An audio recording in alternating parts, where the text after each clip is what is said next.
이전 영상에 이어서 다음은 에너지 회사와의 관계 및 전략적 자산 확보 부분인데요. 1번부터 보시면 에너지 회사와의 관계, 말하는 에너지 회사와의 관계 구축에 집중하고 있고, 에너지 회사가 아니거나 파트너십이 없으면 사업을 잃을 수도 있다라고 말하고 있는데, 이는 사업을 잃을 수 있을 만큼의 에너지 회사와의 관계를 중요하게 생각하고 있고, 이는 전력 소요 및 용량에 대한 중요성을 시사한다고 생각할 수 있습니다. 두 번째 내용은 에너지의 전략적 자산화. 특히 미국 외 지역에서 에너지는 전략적 자원이며 정부와 파트너십을 맺는 것이 PPA 계약에 의존하는 것보다 유리하다고 하는데요. 이번 내용을 통해서 에너지에 대한 중요성을 다시 한번 강조하고 있다고 볼 수 있고, PPA에 대한 언급은 단순 전력을 파는 것보다도 정부와의 파트너십을 더 중요하게 생각하는 것인데, 이는 아래의 정부의 역할을 보시면 정부는 운영 허가, 엔터프라이즈 고객의 클라우드 사용 허가, 그리고 주권 및 보안에 대한 결정권을 가진 만큼 단순한 계약보다는 정부와의 계약은 진입 장벽이 높을 수는 있겠지만 한 번 계약을 맺으면 장기적인 고객 또는 대규모 계약이 이어질 가능성이 크다고 생각하고 있습니다. 대신에 그만큼 시간이 오래 걸릴 것을 염두에 두셔야 될 것 같습니다. 네 번째는 전환의 해. 올해는 XRC 추격에서 벗어나 체계적인 접근권으로 전환하는 해이다. 다섯 번째는 해시 비용 관리. 마라의 해시 비용은 PPH 기준 약 31달러이며 해시 수익은 약 53달러로 현재 채굴 활동은 수익성이 높다고 합니다. 그리고 6번을 보시면 MPLX의 거래에 관련된 내용인데 MPLX의 거래를 통해 초기 용량은 400메가와트를 확보했고 이는 1.5기가와트까지 성장할 잠재력이 있다고 합니다.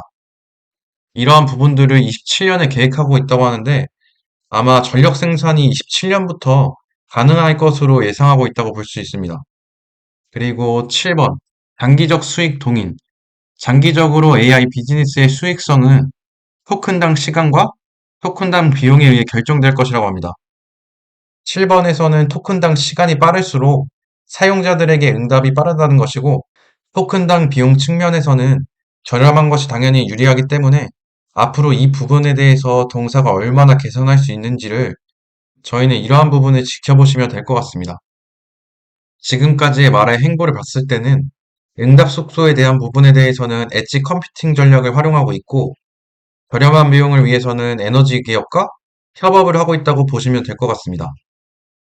8번은 가치 창출의 핵심, 소버린 클라우드, 프라이빗 클라우드, 에어갭을 통해 고객에게 데이터에 대한 완전한 통제권을 제공하는 것이 파트너십 선택의 결정적인 이유가 될 것이라고 합니다. AI 시대에 접어들면서 데이터 주권, 보안 및 규정 준수 문제로 인해서 그 중요성이 더욱 커지고 있는데요. 그래서 앞으로는 해당 부분에 대한 시장이 더욱 커질 것으로 예상해 볼 수 있습니다. 그래서 현재 말하는 그 타겟으로 정부와의 네트워크를 형성하고 있고, 미국의 지역에서도 최근에 FII 및 여러 행사들에 참여해서 각국의 정부 및 여러 해외 기업들과 긴밀하게 이야기가 오고 가고 있지 않을까라고 생각하고 있습니다. 9번은 비즈니스 모델의 진화. 마라의 비즈니스는 장기적으로 인프라와 SaaA의 결합 형태로 발전하여 매력적인 장기 반복 수익과 마진을 창출할 것이라고 하는데요. 해당 부분이 마라의 비즈니스 모델이라고 보시면 될 것 같습니다. 그리고 다음은 엣지 추론의 개념과 기술적 배경에 대한 인터뷰 내용인데, 첫 번째 내용부터 보시면 엣지 추론의 정의. 엣지 추론은 프라이빗 기업, 도시 국가 등이 오픈 AI나 구글을 사용하지 않고 자체적으로 LLM 모델을 구동하기 위해 수 메가와트의 규모의 GPU 클러스터를 구축하는 필요성을 의미한다고 합니다. 1번에서는 엣지 데이터 센터의 필요성을 말하고 있는 부분이고요. 이 부분에 대해서 마라가 대응하고 있는 측면은 모듈형 방식으로 제품을 공급하고 있다고 볼 수 있습니다. 2번은 기술적 주체, 실제 구동되는 것은 GPU가 아닌 ASIC이며 이는 GPU 기술을 기반으로 한다고 나와 있습니다. 이번 부분에서는 엣지 추론의 개념에서 비용 및 전력 효율성을 위해서 범용 GPU 대신에 AI 작업에 최적화된 ASIC 칩을 선호하고 사용하고 있지만 엔비디아의 GPU를 중심으로 발전해온 만큼 GPU 기반의 기술을 활용했다고 생각하시면 될 것 같습니다. 4번 데이터 주권과 로컬 추론. 기업 데이터의 70%는 여전히 방화벽 뒤에 있으며 이는 중요한 데이터는 외부로 나가지 않으므로 데이터 센터 근처나 자치 데이터 센터에서 AI 모델을 구동해야 한다고 하는데 쉽게 말해서 기업의 핵심 데이터는 외부로 나갈 수 없기 때문에 AI 클라우드에서 돌리는 게 아니라 기업 내부 데이터 센터나 가까운 곳에서 직접 돌려야 한다고 생각하시면 됩니다. 그리고 5번 토큰 소비의 주된 원인. 현재 토큰 소비의 대다수는 검색이 아니라 확산 모델이라고 하는데요. 즉, 비디오 및 이미지 생성에서 발생하며 이는 이미지 하나 생성에 수천만에서 수억 개의 토큰을 소모한다고 합니다. 그리고 6번 아키텍처의 분열. 확산 모델은 GPU 클러스터에서 작동할 필요가 없으므로 업계에서 이미 아키텍처의 분열이 일어나고 있다고 하는데요. 다시 말해서 확산 모델은 수천만 개에서 수억 개의 토큰이 소모된다고 하는데 이 때문에 아키텍처의 분열이 일어나고 그래서 즉 7번에서 말하는 것처럼 AI 데이터 센터의 계층화가 이루어지고 있다고 볼 수 있습니다. 이는 앞에서 언급한 ASIC처럼 맞춤형 데이터 센터라고 생각하시면 될 것 같습니다. 다음은 오케스트레이션과 보안의 중요성에 대한 부분인데 첫 번째 제어 평면의 역할. 누가 이 제어 평면을 소유하느냐가 토큰 소비의 주체가 누구인지를 결정하고 말하는 이를 위해서 오케스트레이션 비즈니스에 집중하고 있다고 합니다. 여기서 말하는 제어 평면은 곧 오케스트레이션이라고 생각할 수 있고 앞에서 말씀드린 것처럼 데이터 센터나 클라우드 환경에서 수많은 컴퓨터, 서버, 어플리케이션을 자동으로 관리하고 조율하는 기술이라고 생각하시면 되고 이러한 기술을 통해서 고객에게 휘둘리기보다는 마라 스스로가 결정권을 갖고 제어를 하겠다는 그러한 기술력을 다지고 있는 것 같습니다. 그리고 2번 데이터 보안. 데이터가 여러 데이터 센터를 통과할 때 노출 위험이 없도록 암호화된 형태로 저장 및 전송하고 응답도 암호화하여 전송하는 능력이 중요하다고 합니다. 데이터 보안에 대한 기술력은 엑사이온을 통해서 활용한다고 보실 수 있고 3번 전략적 관점. 말할 관점은 베어메탈, GPU 팜이나 AI 공장을 구축하는 것이 아니라 고객과의 전략적 관계를 구축하여 차별화된 가치를 포착하는 것이라고 하는데 3번에서 말하고 있는 것은 고객과의 전략적 관계를 구축한다는 것에서 전력 부하를 관리할 수 있는 부분에서 서로 윈윈하는 구조로 만들어 가지 않을까라는 생각을 하고 있습니다. 그리고 4번 기업의 보안 우려. 기업들은 양자 컴퓨팅 및 사이버 보안 위험 때문에 보안에 매우 민감하고 데이터 센터가 데이터 관점에서 절대적으로 안전함을 입증해야 한다고 합니다. 이 부분 또한 현재 동사가 준비하고 있는 것을 알 수 있고, 다섯 번째는 경쟁사들의 초점. 많은 경쟁사들은 전력 및 토지 확보, 하이퍼스케일러 임대 계약에만 집중하고 있는데, 그리고 보안과 같은 문제는 임차인에게 맡기려고 하는데, 계속해서 이야기하고 있지만, 동사는 당장의 큰 또는 빠른 계약보다는 차근차근 이러한 부분들을 기반을 다지고 있다고 생각해 볼 수 있습니다. 6번 하이퍼스케일러 테넌트 vs 소버린 클라우드 전략 비교. 먼저 테넌트에 대한 개념에 대해서 공부해 보시면 테넌트는 클라우드 컴퓨팅에서 하나의 시스템이나 플랫폼을 여러 사용자가 공유할 때 각 독립된 사용자나 조직을 의미한다고 합니다.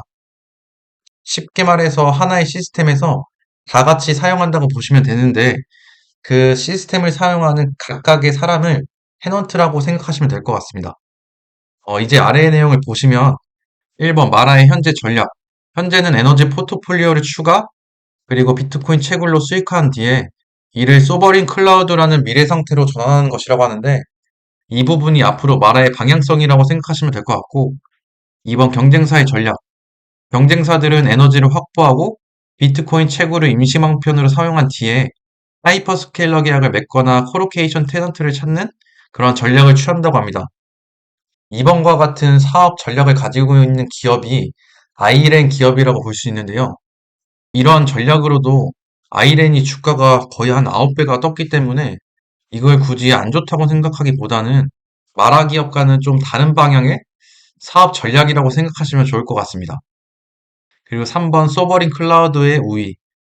마라는 5년 후 가치 창출 측면에서 하이퍼스케일러 테넌트보다 소버린 클라우드를 더 창의적인 선택으로 보고 있습니다.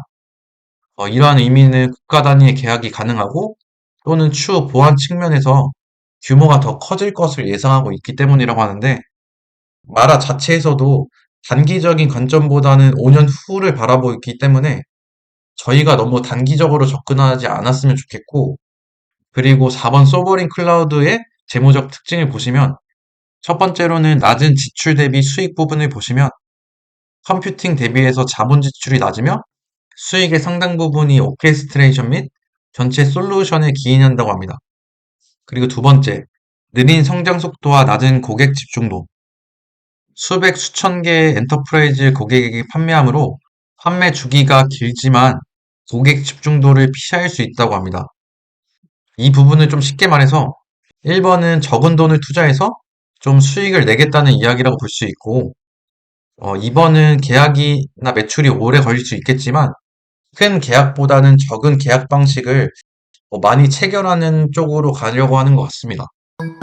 그리고 5번은 하이퍼스케일러의 계약의 위험.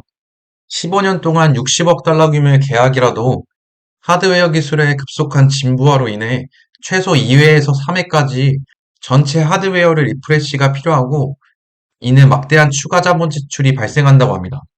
이번 내용의 실사례는 최근 아이렌이 마이크로소프트랑 대형 계약을 맺었었는데, 얼마나 장기적으로 맺은 계약인지 모르겠지만 시간이 지나면 새롭게 장비를 교체해줘야 되는 그러한 자본 지출이 또 필요하기 때문에 이러한 추가적인 지출이 계약 규모를 감소시킨다고 생각하시면 될 것 같습니다. 그리고 6번 하이퍼스케일러의 모델의 본질. 하이퍼스케일러에게 용량을 제공하는 모델은 기술 회사가 아닌 부동산 개발업자와 같으며 토지 및 전력을 확보하고 제때 완공하여 벌금을 피해야 한다는 위험이 있다고 합니다. 그리고 7번은 마라는 기술 솔루션 제공자가 되겠다는 경로를 선택했고, 이는 전자의 수요를 기반으로 한다고 합니다. 6번, 7번을 통해서 마라는 부동산 개발업자가 아니라 전자를 소유하겠다는 기업의 전략적 방향이라고 보시면 될 것 같습니다. 그리고 8번, PPA 의존의 문제. PPA를 맺으면 전력 구매 계약에 묶여 에너지 발전 업체의 종속이 되며 하체 발전 시 비용이 낮고 자산 수명이 길어 다른 비즈니스의 에너지를 최적화할 수 있다고 합니다. 8번 같은 경우가 아이렌 기업이 토지와 에너지를 자체 소유하고 있는 것으로 알고 있는데, 마라는 조금 다른 결이라고 볼 수 있는데, 토지와 재생에너지를 소유하는 것은 맞지만 또 다른 에너지 기업과 협업해서 전력을 저렴하게 생산하는 전략을 가지고 있습니다. 그리고 9번 장기적 유연성. 산업의 흐름에 관계없이 사이트를 계속 수익할 수 있는 유연성을 확보하며 이는 장기적인 회복 탄력성을 제공한다고 합니다. 9번은 자체 생산에 대한 이점을 말하고 있는 것 같습니다.